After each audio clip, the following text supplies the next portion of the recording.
Welcome to TPN news. Jayashankar Bhupalpally జిల్లా చిట్యాల మండల కేంద్రానికి చెందిన గుర్రం గుట్టయ్య గత సంవత్సరం క్రితం వృత్తిలో భాగంగా తాడి చెట్టు ఎక్కి తాటికల్లు గీస్తుండగా ప్రమాదవశాత్తు మేకు జారి చెట్టుపై నుండి పడటంతో నడుము విరిగిపోవడం జరిగింది.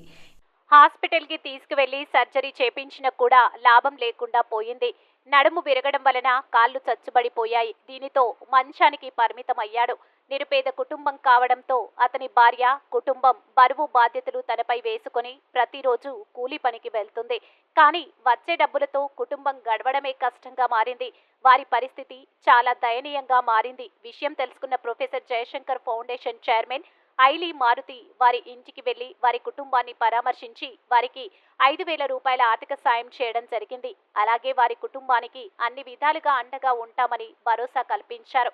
ఈ కార్యక్రమానికి foundation working president Sambarathi Poshanna, Chityal మండలం ఇన్ఛార్జ్ లావుడియా రాజు నాయక్, జిల్లా కన్వీనర్ తదితరులు పాల్గొన్నారు. ఇలాంటి మంచి కార్యక్రమాలు చేస్తున్నందుకు ప్రొఫెసర్ జయశంకర్ ఫౌండేషన్ వారికి చిట్యాల మండల కేంద్ర ప్రజలు అభినందనలు తెలియజేయడం జరిగింది.